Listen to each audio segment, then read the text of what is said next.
अस्सलाम वालेकुम ninth class, उम्मीद है आप सब खैरियत से होंगे। जी तो स्टूडेंट, आज हम नाइन्थ क्लास की मैथ की एक्सरसाइज नंबर 1.4 और उसका क्वेश्चन नंबर 1 पहले सोल्व करेंगे और उसके बाद बाकी क्वेश्चन करेंगे। क्वेश्चन नंबर 1 आपके सामने है, which of the following product of matrices is confirmable for multiplication. ठीक है जी, दर्जा झैल कॉलम में से कौन से कॉलम जो है वो आपस में ज़रबी खासियत रखते हैं या किन को आपस में मल्टीप्लाई या ज़रब किया जा सकता है, तो ये हमने बताना है। तो इसके लिए एक रूल होता है, यानी कि एक निशानी होती है जिसको देख के हमें पता चल जाता है कि ये मैट्रिक्स जो है आपस में मल्टीप्लाई हो सकते हैं, क्योंकि मैट्रिक्स की मल्टीप्लाई जो होती है वो आम नंबर की मल्टीप्लाई की तरह नहीं होती, या फिर एक नंबर को जो हम मैट्रिक्स से मल्टीप्लाई करते थे, जैसे इधर मैं 2 लिख दूँ, 2 को अंदर सबसे मल्टीप्लाई करते थे, ये दो मैट्रिक्स की आपस में मल्टीप्लाई होनी है। जिस तरह प्लस या माइनस करते थे उस तरह नहीं होनी, बल्कि इसका एक रूल होगा। तो सबसे पहले तो हमें ये पता होना चाहिए कि ये आपस में मल्टीप्लाई हो सकते हैं या नहीं हो सकते। अगर हमें इस निशानी का पता चल जाएगा फिर हम इनको मल्टीप्लाई भी कर सकेंगे। तो उसके लिए हमने देखना है कौन से मैट्रिक्स जो है आपस में मौजू है मल्टीप्लाई हो सकते हैं, जो है रूल पे पूरा पूरा उतर रहे हैं। तो उसके लिए रूल ये है, यहाँ पे मैं मिसाल के तौर पे इन मैट्रिक्स को ही नीचे जो है कॉपी कर लेता हूँ मिसाल करने के लिए।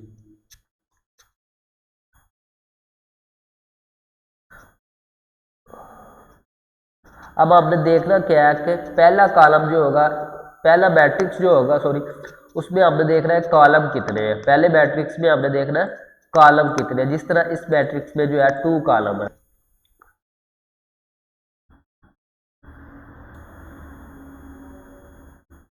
तो इसमें जो है वो 2 हमारे पास रोज है, 2 रोज है।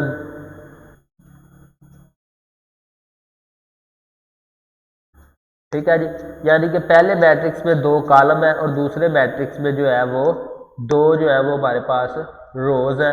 तो अगर इनमें यानी कि ये दोनों चीज़ें बराबर होगी, पहले में कॉलम और दूसरे में रोज बराबर है, तो इसका मतलब है इनको हम मल्टीप्लाई कर सकते हैं। ठीक है जी, तो उसके लिए जब क्वेश्चन को सोल्व करते हैं उसको पैटर्न के तहत, तो आपको मजीद समझ आ जाएगी और आपको पता चल जाएगा कि कैसे इसको आपने बताना कैसे है कि इसको हम मल्टीप्लाई कर सकते हैं या नहीं कर सकते, उसको लिख के कैसे दिखाना है। तो उसके लिए सबसे पहले हम यहाँ पे यानी कि ये आपके पास पार्ट नंबर 1 है, सोल्यूशन लिखेंगे, पार्ट नंबर 1 को लिखेंगे और ये मैट्रिक्स है, एक पहला मैट्रिक्स है और दूसरा मैट्रिक्स है। सबसे पहले तो हमने इनको नाम दे लेने हैं। नाम लेने के लिए हमने यहाँ पे लिखना है लेट। ठीक है जी, यानी कि इनको ले लेते हैं, इनको नाम दे लेते हैं, लेट लिखेंगे। और उसके बाद ए इज़ इक्वल टू, यानी कि जो पहला मैट्रिक्स है ये वाला, इसका नाम हमने रख लिया ए। और दूसरा जो मैट्रिक्स है ए इज़ इक्वल टू, और दूसरा मैट्रिक्स यहाँ पे हम रख लेंगे बी, दूसरे मैट्रिक्स का नाम रख लेंगे, तो यहाँ पे लिखेंगे बी इज़ इक्वल टू। ठीक है जी, तो इन दोनों के हमने नाम रख लिए ए एंड बी। अब हमने क्या करना है, नीचे लिखना है, यानी कि एक में कॉलम की तादाद कितनी है और बी में रोज़ की तादाद या रोज़ कितनी है, और उनको मल्टीप्लाई किया जा सकता है या नहीं किया जा सकता। इस तरह से लिखेंगे और सामने उसका जो स्टेटस है वो लिख देंगे कितना क्या क्या है। तो ये मैंने लिख लिया नंबर ऑफ कॉलम ऑफ ए, यानी कि ए मैट्रिक्स में कितने कॉलम है, तो देखा जाए तो ए मैट्रिक्स में ये 2 कॉलम है। ठीक है, तो यहाँ पे लिख लेंगे number of column of A is equal to 2, और उसके बाद number of rows of B, यानी कि बी में कितनी रोज़ है इज़ इक्वल टू ये भी, यानी कि देखें तो बी में जो रोज़ है वो 2 रोज़ है, तो बी इज़ इक्वल टू 2 लिख देंगे, यानी कि number of rows of B is equal to.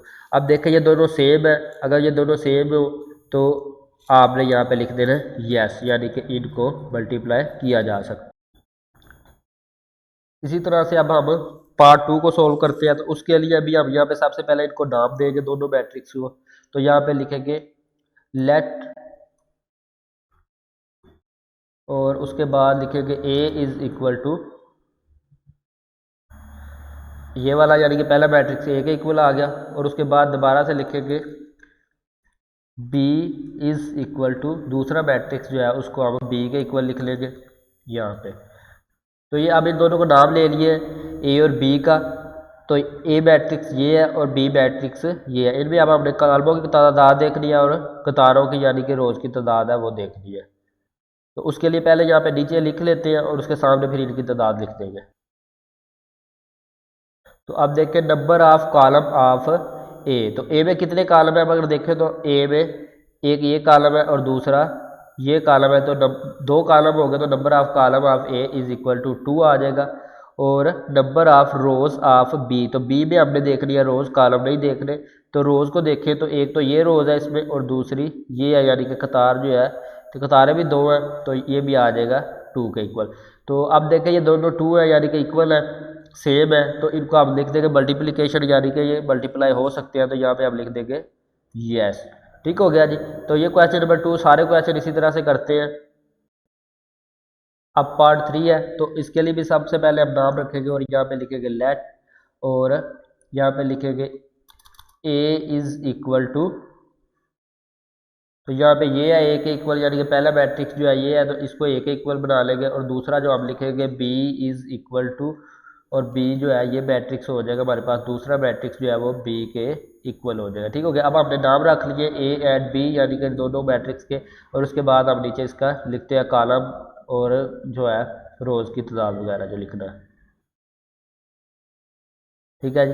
अब नंबर ऑफ कॉलम ऑफ ए, तो ए में कितने कॉलम है जी, ए में जो है वो एक ही कॉलम है, तो यहाँ पे लिख देंगे number of column of A is equal to 1। ठीक है जी। और नंबर ऑफ रोज़, ये है number of rows of B, तो बी में हमने रोज़ देख लिया, तो वो है 2, यानी कि इसमें 2 रोज़ है, एक ये और एक ये, तो number of rows of 2, number of rows of B is equal to 2। तो मल्टीप्लिकेशन जो है इसका, यानी कि ये मल्टीप्लाई नहीं हो सकते क्योंकि ये सेम नहीं है, कॉलम और रोज़ जो है, पहले में कॉलम और दूसरे में रोज़ की जो तादाद है वो सेम नहीं है, तो इसका हम लिखेंगे 2, यानी कि ये मल्टीप्लाई नहीं हो सकते। तो ये क्वेश्चन नंबर 4 है, तो इसको हम सबसे पहले उसी तरह से लेट करेंगे, लेट ए इज इक्वल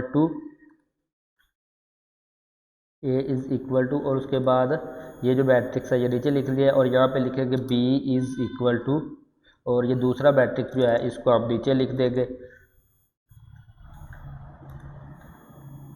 तो ये यहाँ पे आ जाएगा। ठीक हो गया। अब हमने इसको लेट कर लिया ए एंड बी को, तो उसके बाद हम इसके नीचे लिखते हैं इनके number of row of A and number of column of A and number of rows of B. अब देखें तो इसमें नंबर ऑफ कॉलम देखने हैं हमने, ए में नंबर ऑफ कॉलम ऑफ ए, यानी कि पहले मैट्रिक्स में हमने ए के नंबर देखने हैं, कि कॉलम की तादाद देखनी है, तो ये इसमें कॉलम जो है जैसे लाइन्स जो है, ये बूंदी जो लाइन्स है ऊपर से नीचे को जो लाइन्स है ये 2 है, तो number of column of A is equal to 2 आ जाएगा। और number of rows of B, तो ये जो इस साइड के दाएं से बाएं तरफ लाइन है, राइट टू लेफ्ट या लेफ्ट टू राइट, तो ये भी 2 है, तो ये यहाँ पे लिख देंगे 2। तो अब ये दोनों सेम है, तो यहाँ पे हम जिस तरह से पिछले क्वेश्चन में करते आ रहे हैं, तो ये सेम है, तो इसलिए हम यहाँ पे लिखेंगे यस, यानी कि ये मल्टीप्लाई हो सकते हैं। तो अब ये पार्ट नंबर 5 है आपके सामने, तो इसको मैंने पहले ही लिख लिया लेट, यानी कि इसको कर लिया पहले मैट्रिक्स को ए के इक्वल और दूसरे को बी के इक्वल। और नंबर ऑफ कॉलम ऑफ ए अगर देखें तो ये ए है हमारे पास, इसमें ये जो लाइन है ऊपर से नीचे को ये 3 है, तो यहाँ पे number of column of A is equal to आ जाएगा 3। और बी में आपने देखना है नंबर ऑफ रोज, दाएं से बाएं तरफ की जो लाइनें हैं वो है, इसमें 3 है, तो number of rows of B is equal to 3 आ जाएगा।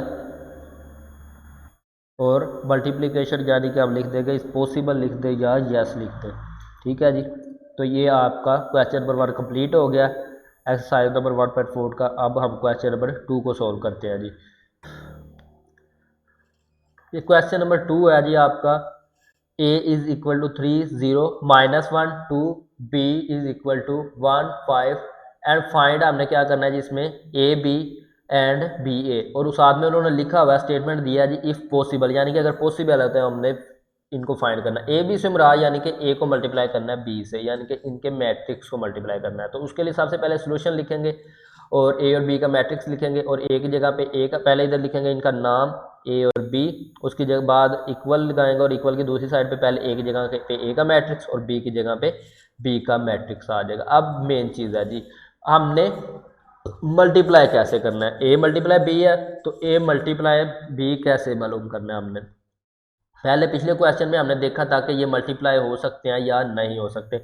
तो पहले मैट्रिक्स में हमने देखना होता था कि कॉलम की तादाद कितनी है तो कॉलम की तादाद यहाँ पे पहले मैट्रिक्स में, फर्स्ट मैट्रिक्स में जो है वो 2 है, और सेकंड मैट्रिक्स में जो है हमने देखना था रोज़ की तादाद कितनी है, यानी कि कतारें कितनी है जो इस तरह से दाएं से बाएं लाइन बनती है, तो ये भी 2 हैं। तो इसमें कॉलम 2 हैं और इसमें कतारें 2 हैं, तो इसका मतलब ये मल्टीप्लाई किया जा सकता है। अब हमने मल्टीप्लाई कैसे करना है, तो यहाँ पे मैंने ये तीर का निशान लगा लेते हैं इसके लिए, ठीक है जी। आपने क्या करना है, पहली कतार लेनी है और इसको मल्टीप्लाई करना है पहले कॉलम से, ठीक है। अगर ज़्यादा कॉलम होंगे तो भी, लेकिन आपने पहली कतार को पहले कॉलम से मल्टीप्लाई करना है। जब ज़्यादा कतारें वाले क्वेश्चन आते हैं तो फिर उनको भी कर लेते हैं, लेकिन पहले आपने ये याद रखना है पहली कतार को पहले कॉलम से मल्टीप्लाई करना। अगर ज़्यादा कॉलम हो तो फिर आपने पहली कतार को पहले कॉलम से मल्टीप्लाई करने के बाद फिर से पहली कतार को दूसरे कॉलम से मल्टीप्लाई करना है, ठीक है। और उसके यानी कि एक कतार को लेना और बारी बारी सब कॉलम से मल्टीप्लाई करते जाना है। मल्टीप्लाई कैसे करना है, मल्टीप्लाई यानी कि ये तीर है, आपका तीर का निशान है, ये तीर का टेल है और ये हेड है, यानी कि टेल वाले को टेल वाले से मल्टीप्लाई करना है और हेड वाले को हेड वाले से। या आप ऐसे भी कह सकते हैं पहली एंट्री को पहली एंट्री से और दूसरी एंट्री को दूसरी एंट्री से, लेकिन कतार को कॉलम से मल्टीप्लाई करना है। ये याद रखना आपने, रोज़ को कॉलम से मल्टीप्लाई करना है, रोज़ को रोज़ से मल्टीप्लाई नहीं करना जिस तरह हम प्लस या माइनस करते थे, ये वैसे नहीं है। आपने इस कतार को मल्टीप्लाई करना है इस कॉलम से, इस शेप में, यानी कि 3 मल्टीप्लाई होगा 6 के साथ और 0 मल्टीप्लाई होगा 5 के साथ, ठीक है जी। तो इसी तरह से पहली कतार को आपने कॉलम के साथ मल्टीप्लाई कर लेना। जब इसको कर लेंगे फिर दूसरी कतार को फिर कॉलम के साथ मल्टीप्लाई करेंगे, यानी कि बारी बारी करेंगे, पहले एक कतार को और फिर दूसरी कतार को। इनको लिखना कैसे, इनकी तरतीब क्या होगी वो हम नीचे सोल्व करते हैं, तो आपको साथ साथ समझ आ जाएगी। अब देखें जी, हमने करना है पहली कतार को पहले कॉलम से मल्टीप्लाई। यहाँ पे तो 3 को मल्टीप्लाई करेंगे पहले 6 से, तो यहाँ पे लिखेंगे 3 मल्टीप्लाई बाय 6, और उसके बाद हमने क्या करना है, जब एक एंट्री को एक एंट्री से मल्टीप्लाई कर लेना है तो फिर उसके बाद प्लस का साइन लगाना है, ठीक है जी।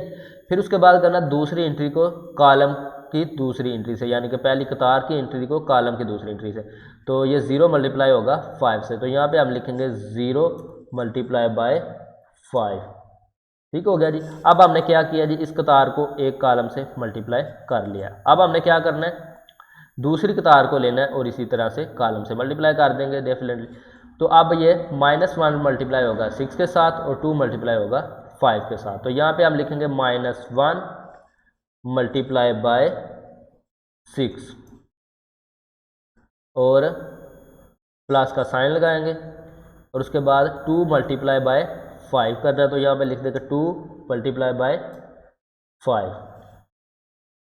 तो और उसके बाद हमने क्या करना है, इज़ इक्वल टू का साइन साथ लगाते जाना है, यानी कि इज़ इक्वल टू से पहले आपने ये लिखना है जी ए बी, हम फाइंड कर रहे हैं तो वो भी आपने लिख लेना है A B is equal to, और इधर भी आपका आ जाएगा A B is equal to.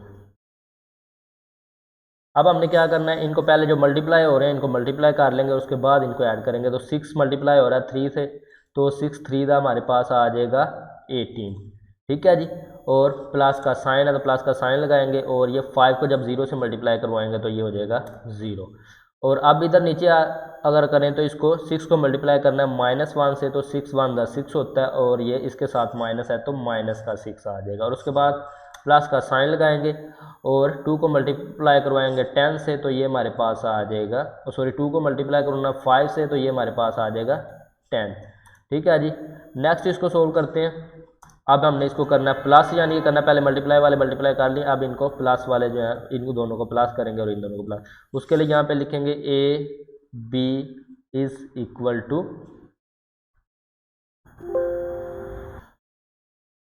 और 18 प्लस 0 करेंगे तो 18 आ जाएगा, और ये माइनस का 6 और प्लस 10 है। जब एक प्लस का एक माइनस का हो तो आपने क्या करना होता है, माइनस करना होता है, बड़ी वाली वैल्यू से छोटी वाली वैल्यू को माइनस करना है। तो 10 में से 6 को हम कर देंगे माइनस, तो ये हमारे पास आ जाएगा 4।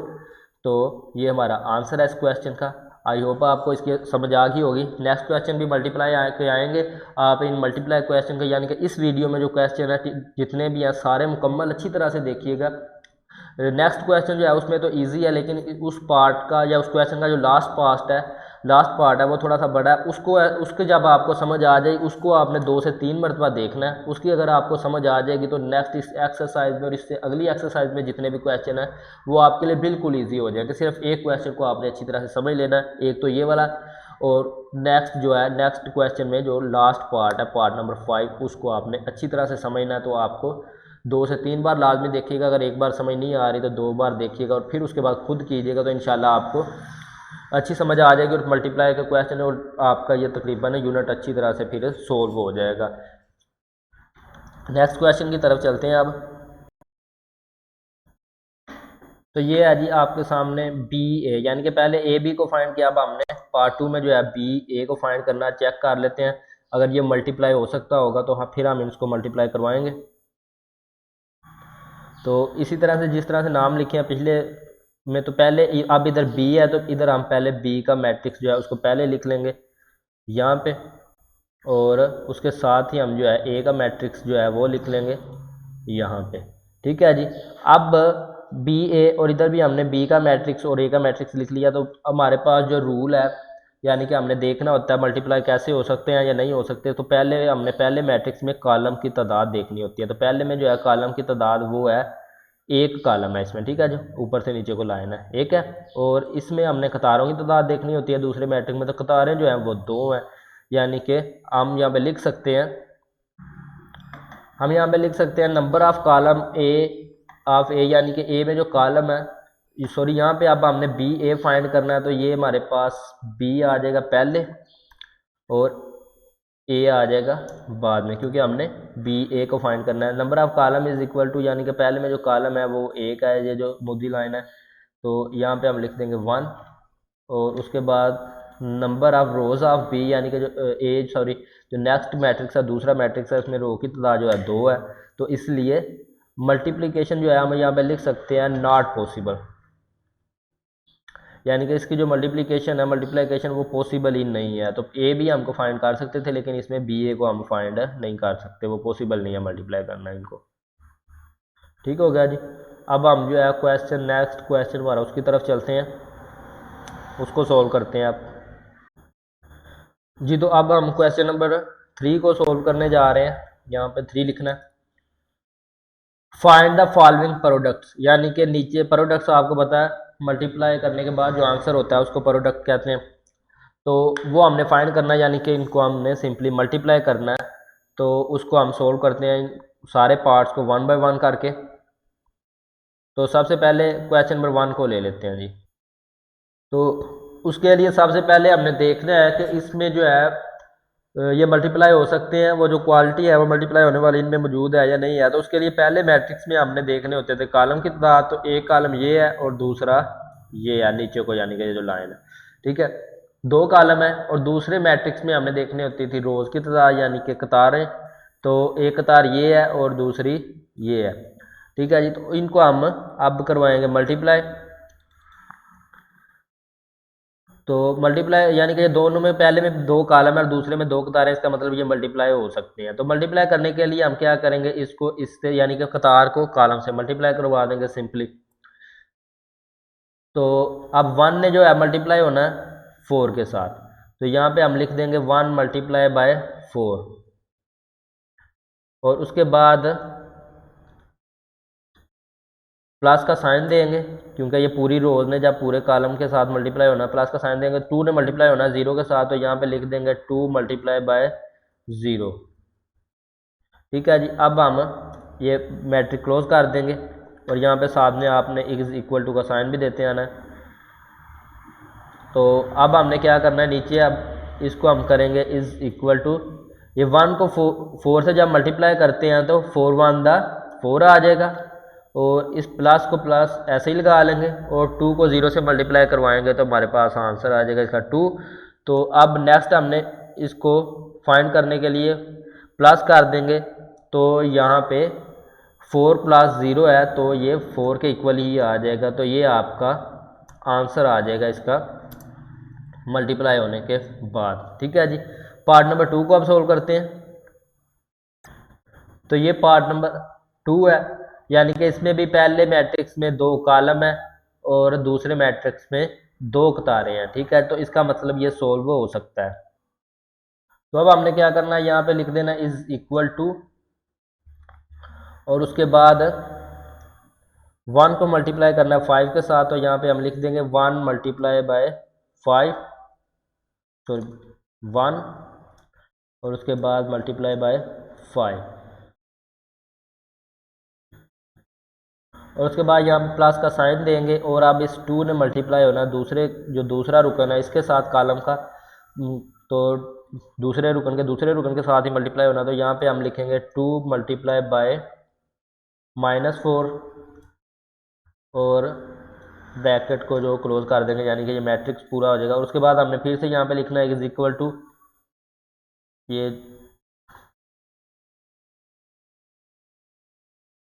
यहाँ पे 5 आना था, ठीक है जी। अब हमने क्या करना है, यहाँ से नया मैट्रिक्स शुरू करेंगे।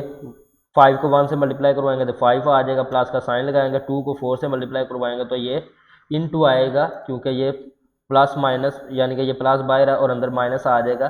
2 4 द -8, यानी कि इनके साथ माइनस है इसलिए -7 आएगा। और नेक्स्ट इसको सोल्व करेंगे तो ये आ जाएगा इज इक्वल टू, और ये 5, और ये जब ब्रैकेट ओपन होगी तो प्लस, और ये माइनस जब इकट्ठा हो जाएगा तो प्लस माइनस माइनस हो जाएगा, ठीक है जी। तो 5 -8 करेंगे इसको, यहाँ पे इसको मैट्रिक्स में ही लिखेंगे। और उसके बाद हमने यहाँ पे फिर से लिखना है इज इक्वल टू 5 -8 करेंगे तो ये -3 आ जाएगा, क्योंकि 5 में से 8 को माइनस नहीं कर सकते, तो हम 8 में से 5 को माइनस कर देंगे, और इसके साथ हमने आंसर माइनस लिखना होता है, माइनस का साइन देना होता है। अब पार्ट नंबर 3 को सोल्व कर लेते हैं। पार्ट नंबर 3 भी सेम उसी तरह है जिस तरह से पिछले क्वेश्चन को करते आ रहे हैं। देखें इसमें भी 2 कॉलम है पहले में, और दूसरे मैट्रिक्स में जो है 2 कतारें हैं या 2 रोज हैं। तो इसके लिए हम यहाँ पे लिखेंगे इज इक्वल टू, और इसी तरह से पूरी कतार को पूरे कॉलम से हम कर देंगे मल्टीप्लाई। तो -3 को हमने मल्टीप्लाई करना है, यहाँ पे लिखेंगे -3, और इसको मल्टीप्लाई करना है हमने मल्टीप्लाई बाय 4, और उसके बाद प्लस का साइन लगाएंगे, और यहाँ पे 0 को मल्टीप्लाई करना है हमने 0 से, तो इसको ऐसे ही लिखना है, ठीक है जी। अब हमने फर्दर क्या करना है, इसको नेक्स्ट लिखना है इज इक्वल टू, और 3 को 4 से मल्टीप्लाई करवाएंगे तो 3 4 द 12, और ये 3 के साथ इधर माइनस है तो ये -7 ही आ जाएगा। यहाँ पे लिख देंगे हम 3 4 द 12 है तो माइनस का 12 आ जाएगा, और प्लस का साइन लगाएंगे और 0 लिख देंगे यहाँ पे साथ, और ब्रैकेट क्लोज कर देंगे। और फर्दर इसको आप सोल्व करके दिखा देंगे, इज इक्वल टू का साइन देंगे और -12 में 0 को ऐड करेंगे तो -12 भी रहेगा। तो ये आपका क्वेश्चन नंबर 3 भी सोल्व हो गया जी। अब क्वेश्चन नंबर 4 को सोल्व कर लेते हैं। ये क्वेश्चन नंबर 4 है आपके सामने। अब पार्ट नंबर 4 क्वेश्चन नंबर 3 का, तो इसको भी हम वैसे ही सोल्व करेंगे जैसे पिछले क्वेश्चन को करते आ रहे हैं, यानी कि इस पूरी कतार को हमने मल्टीप्लाई कर देना है इस पूरे कॉलम से। उसके लिए यहाँ पे हम पहले साइन देंगे इज इक्वल टू, उसके बाद मैट्रिक्स, और उसके बाद हमने 6 को मल्टीप्लाई करना है 4 से, तो यहाँ पे लिखेंगे 6 मल्टीप्लाई बाय 4,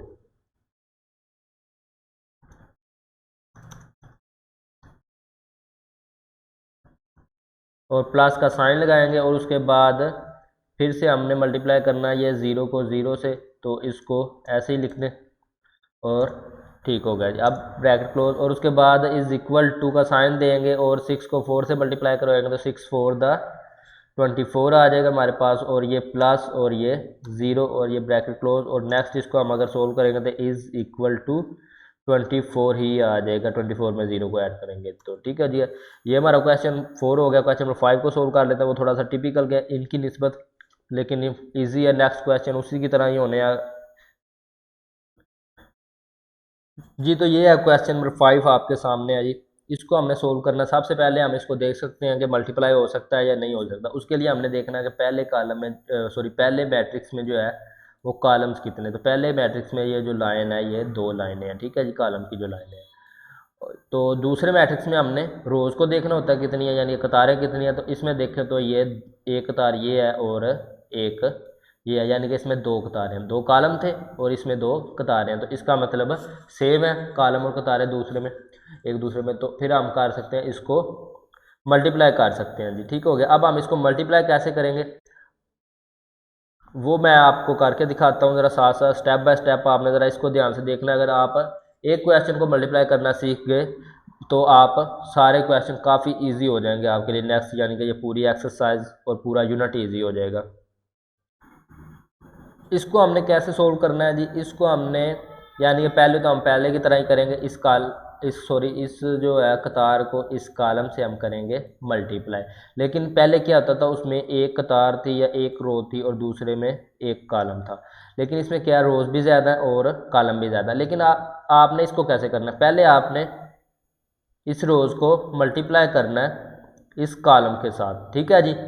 उसके बाद दोबारा आपने क्या करना, इसी रो को दूसरे कॉलम के साथ मल्टीप्लाई करना है, फिर इसी रो को अगर आगे कोई कॉलम होगा तो उसके साथ ऐसे ही मल्टीप्लाई करना है, फिर आपकी ये जो है फर्स्ट लाइन मुकम्मल हो जाएगी। जब आपने एक रो को एक कॉलम के साथ मल्टीप्लाई कर लेना है तो ये आपका फर्स्ट एंट्री हो जाएगी।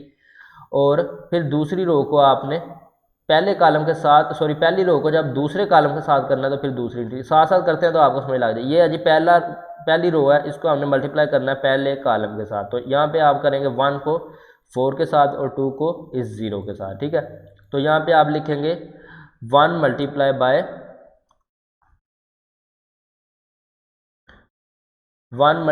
बाय 4। और अब हमने लगाना प्लस का साइन, क्योंकि एक रुकन के साथ मल्टीप्लाई कर लिया। अब हमने दूसरे को दूसरे के साथ करना है, तो यहाँ पे हम प्लस का साइन लगाएंगे और उसके साथ इधर लिख देंगे इधर 2 मल्टीप्लाई बाय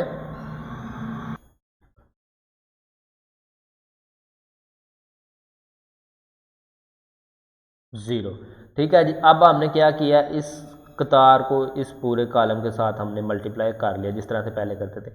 अब इसके आगे और भी इसमें कॉलम है, तो इसी कतार को पहले हम इन कॉलम से आगे मल्टीप्लाई करेंगे और जगह छोड़ के इधर दूसरा रुकन बनाएंगे इसका, जब दूसरे कॉलम के साथ मल्टीप्लाई कर रहे हैं। लेकिन कतार पहली ही है और आगे दूसरे मैट्रिक्स में दूसरे कॉलम के साथ मल्टीप्लाई कर रहे हैं। तो यहाँ पे 1 को मल्टीप्लाई करना है अब हमने 5 के साथ। तो यहाँ पे हम लिख लेंगे 1 मल्टीप्लाई 5 और इक्वल का साइन देंगे। और 2 को मल्टीप्लाई करना है अब हमने इस -4 के साथ। तो यहाँ पे लिख लेते हैं 2 मल्टीप्लाई बाय -4।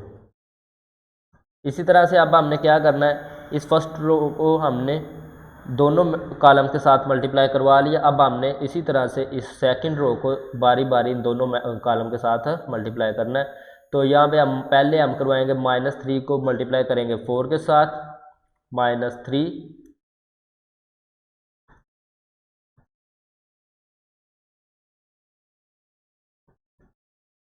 मल्टीप्लाई बाय 4 और ये प्लस का साइन लगाएंगे। अब इसके जो दूसरा जो है हमारे पास रुकन है, इसको हम दूसरे के साथ करवाएंगे। तो यहाँ पे आ जाएगा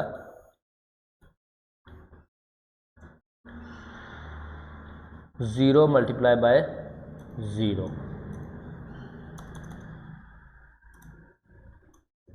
ठीक है जी।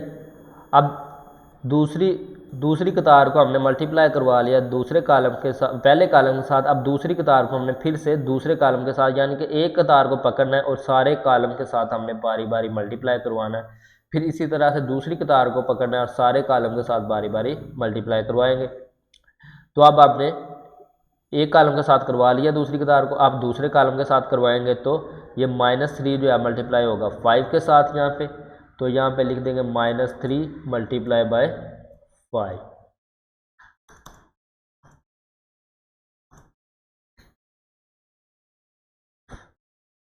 और उसके बाद प्लस का साइन लगाएंगे। और अब हमने 0 को मल्टीप्लाई करना है इस -4 के साथ। तो यहाँ पे हम कर लेंगे 0 मल्टीप्लाई बाय -4। और इधर अब हमने क्या किया, दूसरी रोज़ को भी दोनों कॉलम के साथ यानी कि सारे कॉलम के साथ मल्टीप्लाई कर लिया। अब ये बारी है तीसरी रो की, इसको हमने पहले इसके साथ फिर इसके साथ मल्टीप्लाई करना है। तो यहाँ पे अब करेंगे 6 मल्टीप्लाई बाय 4, तो 6 मल्टीप्लाई बाय 4 आ जाएगा। और उसके बाद प्लस का साइन और -1 मल्टीप्लाई बाय 0। तो यहाँ पे लिख देंगे -1 मल्टीप्लाई बाय 0, ठीक है जी।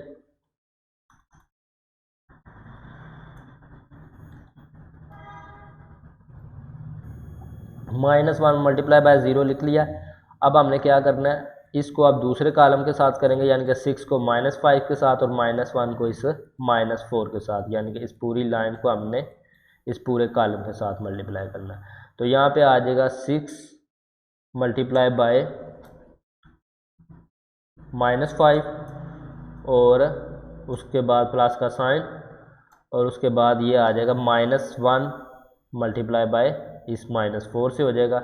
तो यहाँ पे लिखेंगे -1 मल्टीप्लाई बाय -4। ठीक है जी। अब हमने क्या करना है, अब हमने इसको कर लेना सोल्व। उसके लिए ये देखें 4 को 1 से मल्टीप्लाई करेंगे तो ये आ जाएगा 4 1 दा 4 यहाँ पे, और ये प्लस ऐसे ही आ जाएगा इधर इसके 4 के साथ, और ये 2 को 0 से मल्टीप्लाई करेंगे तो ये 0 हो जाएगा। ठीक है जी। अब आपने क्या करना है, इधर 5 को 1 से मल्टीप्लाई करेंगे तो 5 आ जाएगा यहाँ पे, और ये प्लस का साइन ऐसे ही, और उसके बाद 2 को जब -4 से मल्टीप्लाई करवाएंगे तो 2 4 दा 8 हो जाएगा, और प्लस माइनस हो जाएगा, यानी कि ये हो जाएगा -8, यानी कि 5 -8 इसको डायरेक्ट लिख देते हैं। उसके बाद इधर 3 को 4 से मल्टीप्लाई करवाएंगे तो -12 आ जाएगा, और प्लस का साइन लगाएंगे और ये 0 साथ ऐसे ही आ जाएगा, और -3 को जब 5 से मल्टीप्लाई करवाएंगे तो -15 आ जाएगा, क्योंकि एक प्लस का एक माइनस का, और प्लस जब ये 4 जो है 0 से मल्टीप्लाई होगा तो ये 0 ही हो जाएगा। ठीक है जी। उसके बाद 4 को मल्टीप्लाई करवाएंगे 6 से तो 6 4 आ जाएगा हमारे पास 24, और प्लस ये जब -1 जो है 0 से मल्टीप्लाई होगा तो ये भी 0 ही हो जाएगा। उसके बाद ये 6 जो है इसको मल्टीप्लाई करवाना है -5 से, तो 6 5 दा -30 आ जाएगा, और अब क्या है जी, ये प्लस और इनटू ब्रैकेट में मैं लिख देता हूँ यहाँ पे, ये -1 जब -4 से मल्टीप्लाई होगा तो ये भी 4 हो जाएगा, यानी कि माइनस माइनस प्लस, तो इसको ऐसे लिख लेते हैं। अब हमने नेक्स्ट इसको प्लस माइनस कर देना जो जो हो रहे हैं। तो अब 4 + 0 है तो ये आ जाएगा 4, और उसके बाद 5 - 8 है तो यानी कि 8 - 5 कर देंगे तो -3 आ जाएगा यहाँ पे, और -12 + 0 है तो -12 भी आ जाएगा, -15 का -15 ऐसे ही आ जाएगा क्योंकि -15 + 0 है, और ये 24 भी ऐसे ही आ जाएगा, और इधर ये -30 + 4, तो 30 यानी कि एक प्लस का और एक माइनस का, तो हम माइनस करेंगे और 30 में से 4 को माइनस करेंगे तो 26 यानी कि बड़ी वैल्यू के साथ माइनस का साइन है, तो 26 के साथ इसके आंसर के साथ भी माइनस का साइन ही आएगा। तो ये आपका आ गया जी आंसर इस क्वेश्चन का। आपको अगर कहीं से कोई पॉइंट की समझ नहीं लगी हो तो आप उसको पॉज करके या वीडियो को दोबारा आप देख लेंगे, इस क्वेश्चन को 2 बार देखें या 3 बार देखें। इसी क्वेश्चन से जब आपको समझ आ जाएगी मल्टीप्लिकेशन की, तो फिर नेक्स्ट सारे क्वेश्चन जितने भी मल्टीप्लिकेशन वाले हैं वो सेम इसी तरह से ही होने हैं, तो आप आसानी से कर सकेंगे। एक क्वेश्चन को आप पहले अच्छे तरीके से कर लें तो फिर आपको मल्टीप्लाई का तरीका समझ आ जाएगा, ना कि आप एक क्वेश्चन को करने के बाद उसको में कोई पॉइंट की आपको समझ नहीं आ रही, या फिर आप दूसरा शुरू कर लें। पहले इसको अच्छी तरह से करेंगे तो फिर दूसरे खुद ब खुद बिल्कुल अच्छी तरह से हो जाएंगे। तो ये आपके इस वीडियो में हमने आपके 3 क्वेश्चन कंप्लीट किए हैं।